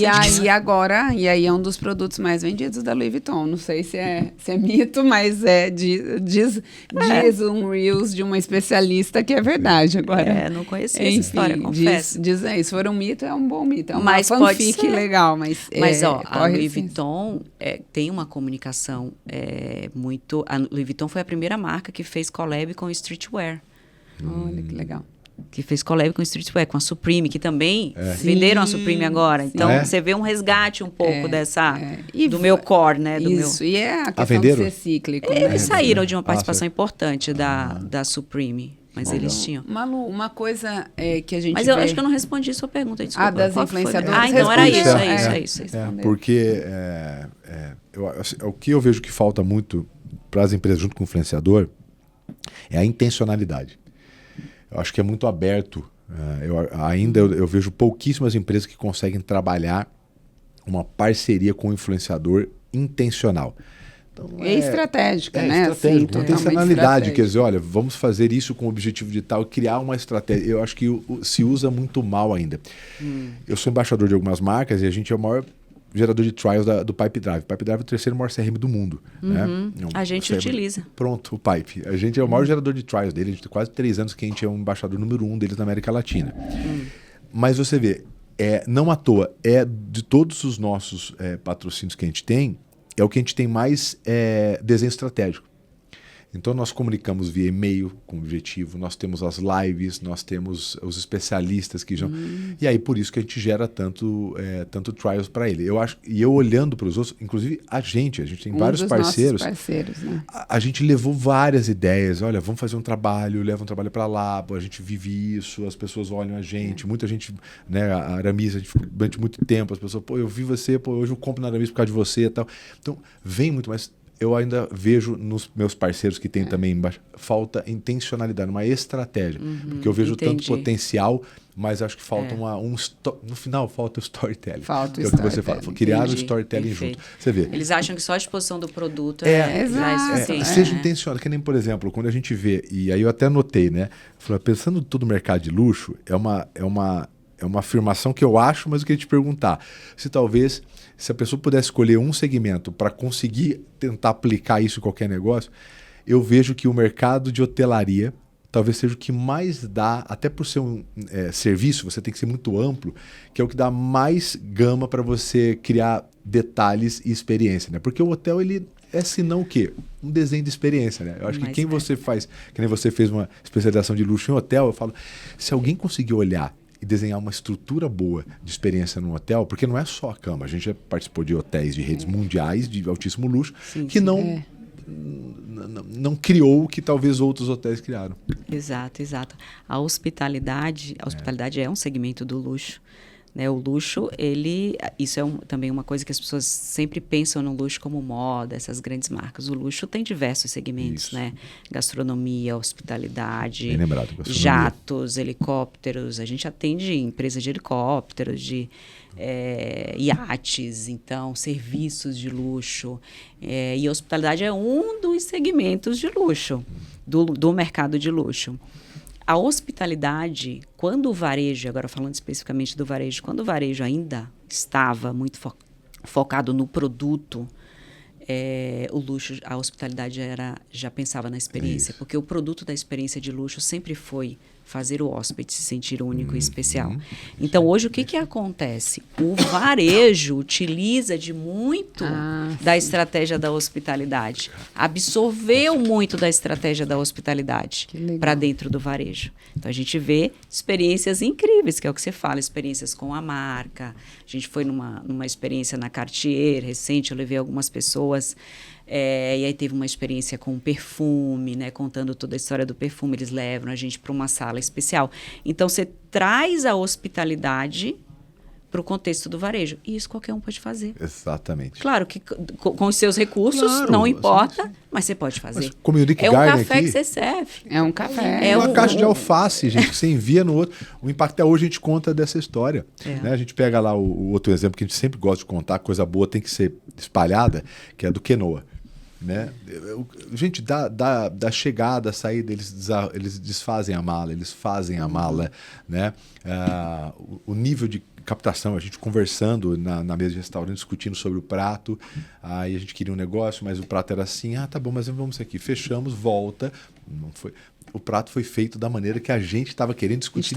Nós não pedimos. Ai, que massa. Eu fiz um story, é muito legal essa parte. Eu fiz um story de donuts, é a parte mais né? bacana. Foi muito legal, a gente. Estava numa piscina, né? No spa. No spa do Quenoa. E aí tinha um símbolo de uma pedra, que era muito semelhante a um donuts, assim. Aí a Flávia, fazendo stories, eu falei, eu adoro donuts, eu adoro doce, né? Eu olhei e falei, nossa, parece um donuts. Aí eu falei, você acha? Você vê, né? O que a pessoa gosta de comer, tal. Ok. No outro dia de manhã, a cozinha fez 6 tipos de... fez a não massa. Está no cardápio. Não tem cardápio. Nunca tinham feito. Não. Isso você estava no hotel de luxo. No Quenoa. Mas não é um elemento... Exatamente. Então, é um elemento que você pode fazer. A cozinha estava lá, a farinha já tinha lá, eles sabem fazer. Com esse senso de detalhe, essa observação, eu falo assim, o olhar do luxo é um olhar que você precisa curar ele.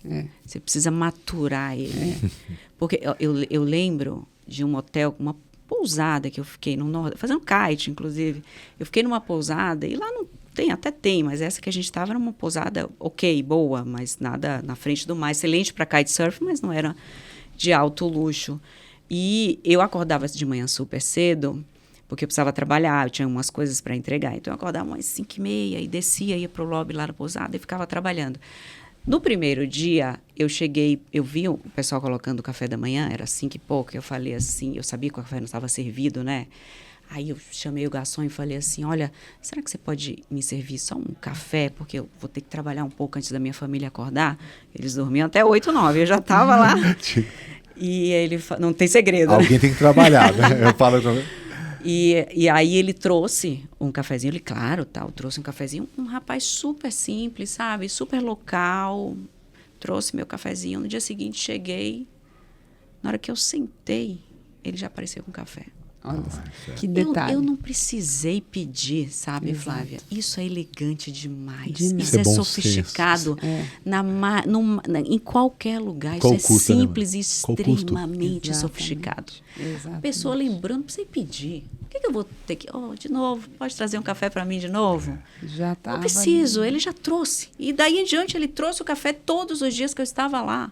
Era uma xícara de café. Num local, de novo, né? Só para lembrar, num não local era de praia, uma pousada uma grande franquia mundial uma de pousada, hotel de luxo. Exato, era uma pousada boa e tal, mas não, exatamente, não era um hotel de alto luxo. Sim, é muito pousada forte. muito confortável. Então, às vezes o luxo mora na atitude das pessoas. Nesse senso de detalhe que eu te falei, porque isso ninguém ensina também.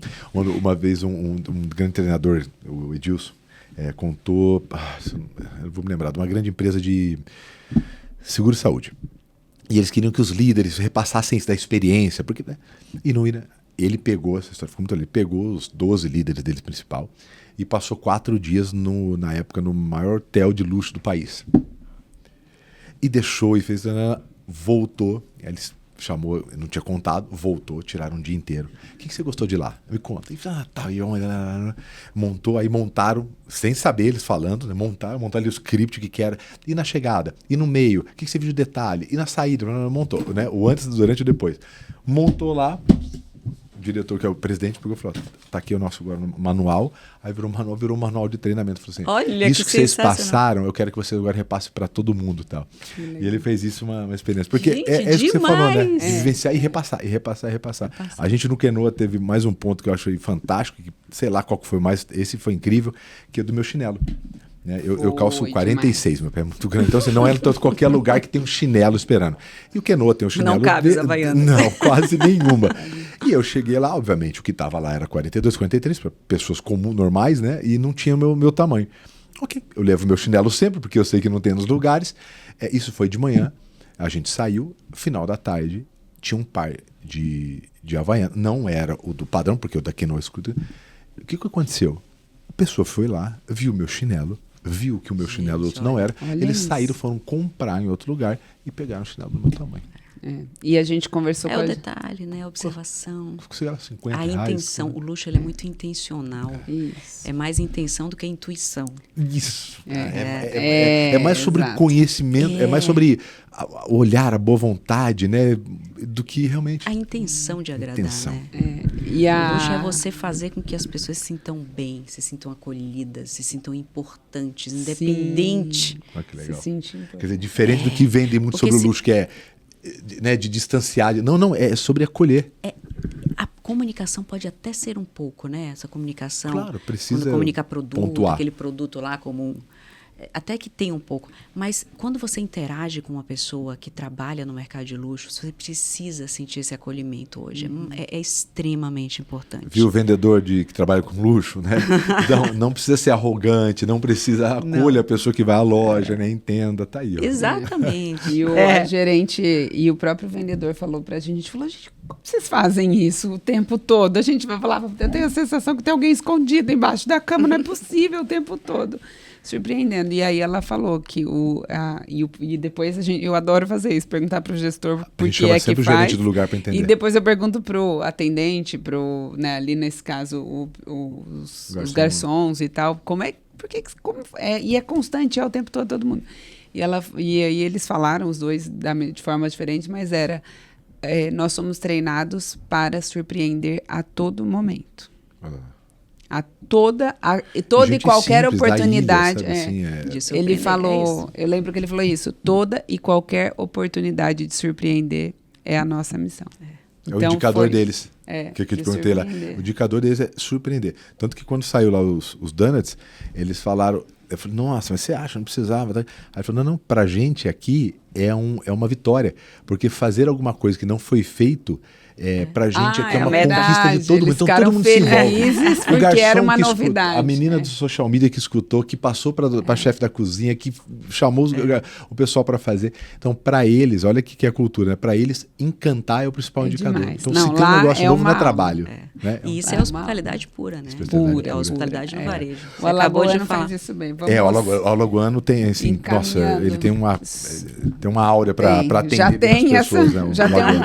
Em geral, o alagoano já tem um check, né, no processo. O brasileiro é muito acolhedor, né? A gente em geral, tem sim. Isso, em geral, mas tem pessoas que são mais. Não, sim. Nordeste é o alagoano é incrível. O alagoano especificamente. Mas eu acho que quem não é o treinamento bem feito supre muita com essa muita base coisa. comportamental. Porque a gente vê gente com perfil em outros países que são mais distantes que conseguem dar um acolhimento por causa de treino. Verdade. Total. Verdade. Exaustão. Verdade. Só pra gente... Eu queria só da Pre-Love do... é isso que eu ia falar. Era isso. Sobre a questão de brechós, né? Hoje, a gente vê um movimento cada vez maior do brechó de luxo, inclusive. O quanto isso impacta positivamente... O termo pre-loved? Pre-loved, né? Luxury resale. Bom, enfim, seja o que for, o second hand, o quanto ele impacta positivamente as marcas, porque gira mais o produto se tem algum risco para a marca de acabar se tornando excessivamente acessível. Quando o Luxury Resale começou...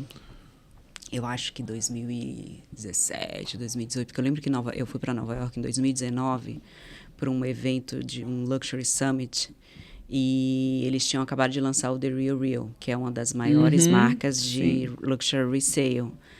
E era uma grande discussão. Na Europa, né? Não, em Nova York. Nova era York, uma grande o The Real. discussão. Ah, é o The verdade. Real. Real. Era uma grande discussão, porque até que ponto as marcas se envolveriam, né? Se você deixa de vender, né, um produto de primeira mão, eu diria assim. E isso foi uma coisa muito discutida entre as marcas. A gente viu algumas marcas com um movimento... entrando um pouco nesse movimento. A gente viu a Stella McCartney, por exemplo, dando algum tipo de benefício quando a pessoa consignava uma bolsa lá para comprar uma outra bolsa. Então, você tem uma bolsa da Stella, você colocava lá, você ganhava um valor, dinheiro, sei lá, um benefício para pegar uma... a gente viu a Burberry também entrando um pouco nessa... E hoje a gente vê que tem muitas marcas de departamento, né, essas lojas Galeries Lafayette, que elas têm uma área só de luxury resale. Que legal. Se impactou as vendas de luxo, eu acho que não. Por quê? Porque o consumidor de um resale, às vezes, é um consumidor mais de entrada, é um consumidor que ele primeiro consome aquele produto, ele experimenta, ou então é alguém vintage que gosta de coisa mais antiga, realmente. Mas o consumidor clássico do luxo, ele continua, assim, comprando os produtos de primeira linha. Mas abriu o luxo, obviamente, para mais pessoas, o que é ótimo, porque, né, de uma certa forma, gera esse desejo. E mostra a perenidade, né? O produto de luxo você não é descartável, você não joga uma bolsa fora. Agora, o grande ofensor das marcas de luxo, sem dúvida, na minha opinião, são as falsificações. Ah, sem dúvida. O resale, para mim, é um movimento de mercado que veio, falou-se muito sobre ele, cresceu muito. Isso mostra muita coisa positiva do luxo. Em tempos que a gente fala, Flávia, de sustentabilidade, que a gente fala de desperdício, por que não? Né, a gente pensar em circular esses produtos. Então, foi uma economia específica e não teve, nesse primeiro momento, um impacto tão expressivo na venda das marcas de luxo. Ao mesmo tempo, eu não vi nenhum movimento das lojas de luxo terem a sua segunda linha ali. Que era agora, a minha pergunta que eu ia fazer. Agora, as lojas de departamento, sim. Sim, estão nesse movimento. Se as marcas iam tentar, de alguma maneira, controlar o mercado secundário, né? Você acha que não é um... Então, já tiveram alguns movimentos, como eu falei para você. Eu já vi a Stella, já vi a Burberry, talvez uma outra. Mas as marcas são muito focadas nas suas flagships, nas suas lojas, né? Nas suas lojas, seus pontos de venda de produtos extremamente exclusivos. Sim. Então, legal. Foi o que a gente percebeu. Agora, esse mercado, ele está crescendo muito, o luxury resale. Sim. Cresceu bastante, eu não sei até que ponto ele já até deu um pouco de desacelerada agora. Eu acho que vem num volume muito grande, aí as marcas que fazem isso com experiência, com esse vínculo com o cliente, com tudo se mantém e outras acabam morrendo porque a margem é muito grande, né, para quem, em geral. Minha irmã e minha mãe têm um brechó. E aí elas têm essa questão, né, de uma boa margem. Porém, volume, né? Assim, você tem uma peça e aquela peça acabou, gera exclusividade, mas ao mesmo tempo você tem todos os tamanhos, você tem uma grade de tamanhos, de acordo com a estação, de acordo com todos os elementos que um consumidor precisa. E gerar uma experiência incrível para o cliente é trabalhoso. Então, não é todo mundo que consegue se perpetuar, né? E o que eu acho mais difícil para os brechós, né, para esse luxury resale, é a curadoria dos produtos. E a garantia. Exatamente. E a garantia. Por isso, garante que é verdadeiro. Exatamente, de que é algo oficial, verdadeiro. Que não, isso ainda é uma coisa que existem alguns selos, tem gente... Né, tem profissionais, tem empresas que dão esse selo de autenticidade, mas é um risco. Sim, porque tem réplicas que são réplicas absurdas. E o interessante é que nem esse movimento, né? A minha irmã e minha mãe fizeram parcerias com algumas lojas de Bauru, porque o brechó é lá e elas têm um padrão diferenciado. Não é do luxo, agora estão entrando numa outra linha para o luxo, mas entrou nessa questão de que tem clientes extremamente fiéis, mas que não compram o luxo. Então, porque não é o perfil. Mas elas fizeram parcerias com algumas lojas de alto padrão em Bauru que as vendedoras incentivam que as clientes desapeguem com o Garimpos do Baú, que é o brechó delas, para que consumam mais da loja. Então, elas têm muitos fornecedores que ela nem sabe quem são, da alta sociedade de Bauru, digamos assim. Então, ela vai lá, a vendedora vai lá e fala, olha, essa blusa aqui é de uma cliente, vende, cadastra tudo o nome da vendedora e passa. Outras clientes não, outras clientes vão lá. E aí, muitas lojas, não, eu não vou, porque ela vai ver que ela vai comprar uma jaqueta de couro, que no site está 7 mil para comprar agora, e ela tem lá da mesma coleção, a mesma cor, que lançou também de alguém que desapegou por 4, eu não vou vender. E às vezes vem com etiqueta, a pessoa compra, etiqueta, tem gente que compra bastante. Tem muita gente com consumo excessivo. Tem gente que compra muito. E aí, muitas lojas fizeram. Teve uma das lojas que vende uma marca muito conhecida, que na frente da loja delas tem uma questão das marcas, né, que elas revendem, assim, do brechó. A marca pediu para tirar a marca dela. Não quero que venda aqui. Por quê? Não quer que apareça como second hand. Só que entraram, teve uma questão judicial, elas ganharam ali. Não sei se tem como impedir. Não, e elas não falam que vendem a marca. De luxo teria tentado. Mas o que aconteceu é isso, porque gerou um outro mercado. Porque aí as lojas que tiveram essa inteligência falaram, eu prefiro que a minha cliente vá lá desapegar, porque ela não é o perfil do brechó. Ela vai continuar comprando a jaqueta nova aqui, porque ela quer outra cor. Ela não vai lá pro brechó. Ela não vai. Uma ou outra vai, mas não deixa de consumir daquela outra marca. É o que você falou, não deixa de consumir os compradores. A experiência na marca que ela compra seja maior. Exato, pode até comprar um produto complementar. É que eu não vi, eu leio bastante, eu não vi nenhuma marca de luxo muito preocupada com isso durante esse período. Eu acho que não, eu acho que mais um apoio. Bora fazer. Passamos o tempo como sempre. Bom. Vamos fazer a Fechando pergunta. aqui. Bom, a última pergunta dica, né? a gente, a nova escola de vendas, respondendo até o que você disse que os vendedores, né, não se capacitam, não estudam. A gente sabe disso. O Thiago, né, atende muitas empresas com essa demanda. De vocês. Obrigado. Então a gente fundou a nova escola de vendas, que é para que na pessoa física as pessoas possam ter acesso à metodologia, né, de vendas do Thiago, que é validada por, né, muitas empresas. Então, as pessoas têm informações do planejamento ao pós-venda, né? Todas as etapas de vendas e vários cursos complementares para contribuir realmente com o processo de profissionalização de vendas. Então, é muito legal. Então, a quem está assistindo tem um QR Code, baixa o material super prático, alinhado com a metodologia de graça, e também conheçam a nova escola, porque realmente é uma oportunidade aí para os vendedores. Se você é gestor que está assistindo, um excelente presente para o seu vendedor. Poder educar. E muito bacana. E aí, nessa linha do conhecimento, para a gente ir encerrando, qual livro você recomenda para deixar de dica aqui para os nossos ouvintes? Né, para quem quer começar a aplicar isso. Quem quer começar e ainda não tem acesso ao Instituto de Luxo, mas que quer melhorar. Então, eu queria contar uma novidade para vocês aqui, mas... pode contar? Um spoiler? Eu vou dar um spoiler. Opa, gostamos de notícias. A gente está aumentando um pouco o nosso leque de possibilidade de levar esse conhecimento para as pessoas, porque a gente tem a consultoria, que realmente é um investimento importante. Era isso que eu ia te perguntar, qual a esteira sua? Aí a gente tem um curso online, que também é um curso robusto, e agora a gente está criando a Universidade Instituto do Luxo. Que legal! Não ia contar, mas já que o tema surgiu... Não, mas tem que, claro. Que é como uma escola do luxo, uma escola de venda, escola do luxo, onde a gente vai dar cursos menores. Então, branding de luxo, marketing digital de luxo, storytelling, savoir-faire, todos esses aspectos também, né, para venda, atendimento, boas maneiras. Para a equipe e para a dona, para a equipe de venda. Esse vai ser um hub de curso, né, uma plataforma de cursos livre, qualquer pessoa pode entrar, se inscrever, todos comigo, gravados. Que legal. É um projeto novo agora para 2025. Sai esse ano. Ensinando para vocês de primeiríssima mão. Que bacana, que bacana. Breaking news, tem que pôr aqui, tem que pôr a faixa do breaking news. Então, quem quiser aprender nesse contexto que você falou faz sentido, né? Você dá para o vendedor independente, que às vezes não trabalha numa empresa que te contrata, que me contrata, mas que quer evoluir. Profissionais liberais, né? Tem muito profissional liberal, um arquiteto, um designer, alguém que faça um trabalho mais independente, que quer ter acesso a esse conteúdo.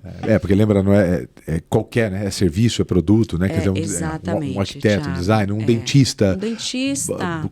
Tem clínicas que nos contratam, tem clínicas menores, que às vezes realmente é um investimento um pouco mais robusto. É isso que eu ia te perguntar.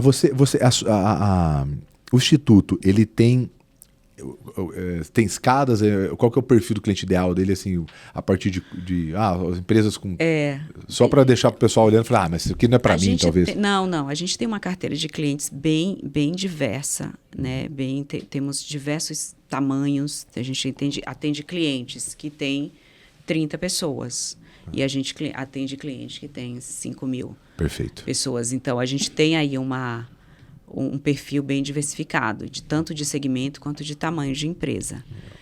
Ainda assim, né, tem um tamanho e um perfil específico que ficava ali querendo contratar a gente porque valoriza esse conhecimento, porque valoriza esse diferencial, porque gostaria de aprender mais. É o que eu falo, o luxo é inspirador, né? O luxo é um momento de evolução. Você aprender como você faz, tudo que você faz de uma maneira mais evoluída, de uma maneira mais encantadora, né, de uma maneira mais impactante para o seu cliente. É isso que o luxo ensina.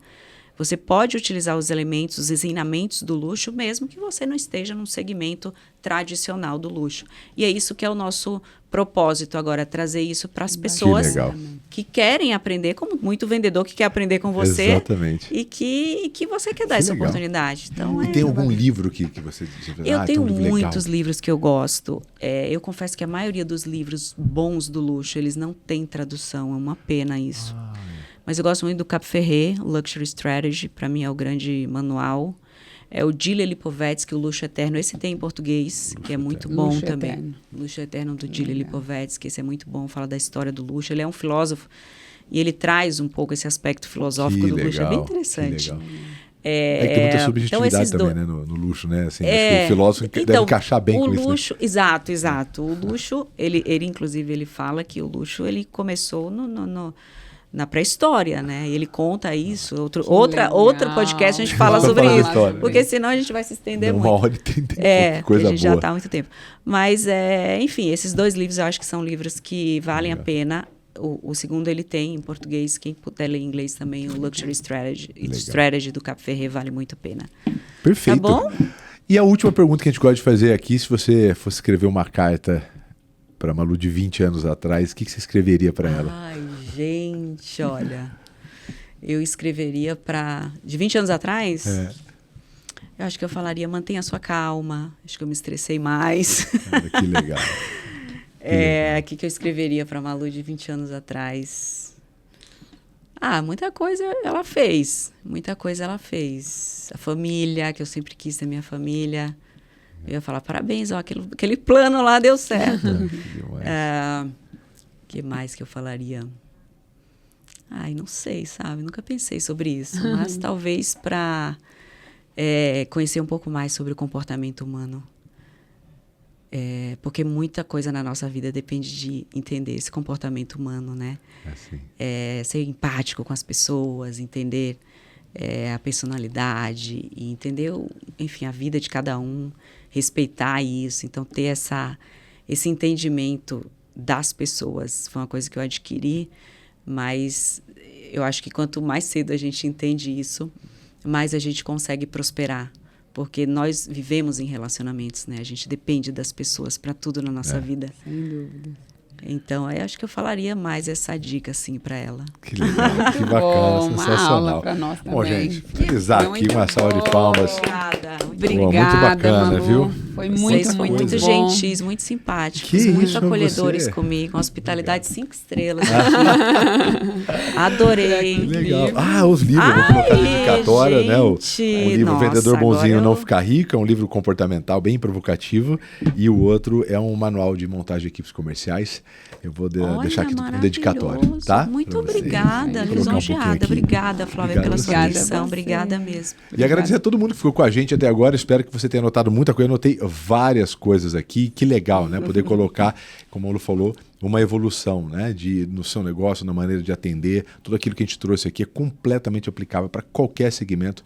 Espero que tenha sido mais uma aula prática para que você possa prosperar na sua atividade de vendas, ou se você é empreendedor também, que possa melhorar ainda mais a experiência na sua empresa. Grande abraço e nos vemos na terça, é isso? Toda terça-feira? Toda terça, meio-dia. Não meio-dia. esqueça de colocar nos comentários o principal insight que você teve. Certamente o seu insight vai ajudar outras pessoas a terem insights Perfeito. também. Valeu, galera. Até mais. Um abraço. Tchau,